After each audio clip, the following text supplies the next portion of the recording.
At Fisherman's Wharf, a quick taxi ride away, I watched the Ghirardelli sign flicker to life.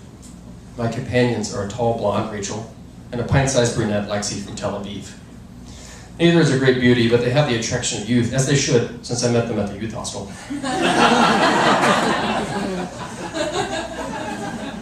It was as easy as my friend had described. Let's go see the city, I said. Okay, they said.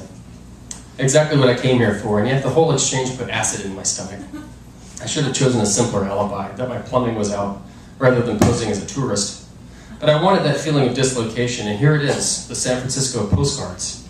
The smell of steaming crabs is in the chill air, and the storefronts of this great t-shirt suit glimmer platinum in the dusk. Fog cocoons the Golden Gate Bridge, and Alcatraz sits lit and lonely in the gray water. We couldn't ask for much better if a cable car bell rang, and presently one does, king king, the Haight and Larkin Street line. The girls are lightly dressed as if we're hitting the clubs in Miami, short skirts with Ugg boots, tube tops skin-tight and grimacing. They shiver.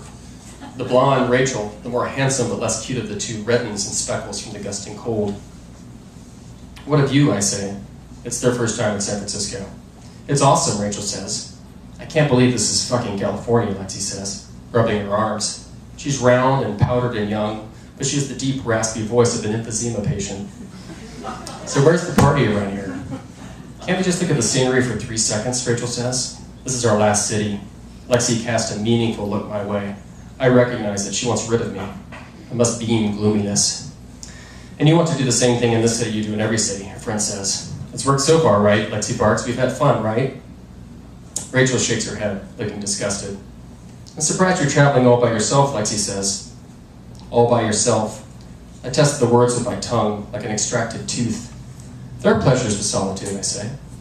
It sounds like something a loser with no friends would say. Good point. A loser with no friends can still be right, I say. Are you one of these married guys, Lexi asks, that sneaks around looking for sex? I'm not married. You gotta walk like a married person, she says. She locks her arms up in her shoulder sockets and hops robotically down the sidewalk, like a wind-up toy. I think you may be confused, I say, between married and disabled. She's confused about a lot of things, Rachel says. She's confused about a lot of things, Lexi says in a baby voice.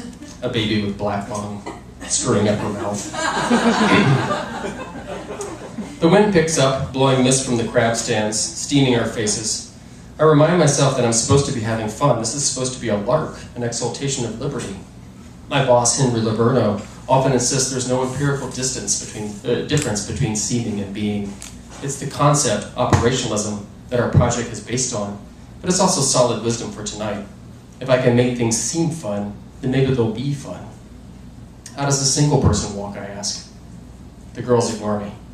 Lexi looks off into the distance as if far away she might catch sight of the people she seeks. Rachel's attention is on a nearby seafood stand. She watches the portly attendant adjust his toque and then remove a series of steaming white crabs from the boiling pot. Those things are huge, she says. They're Dungeness crabs, I say.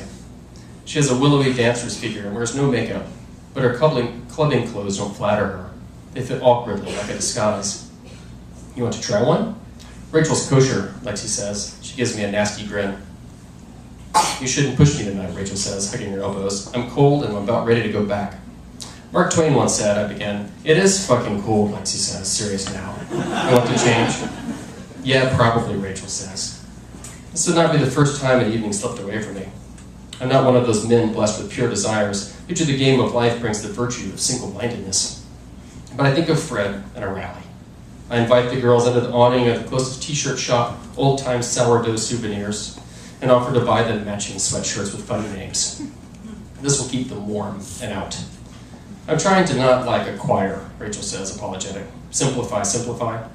You're reading Thoreau, I ask, and I get a new look from her, one of surprise, maybe gratitude.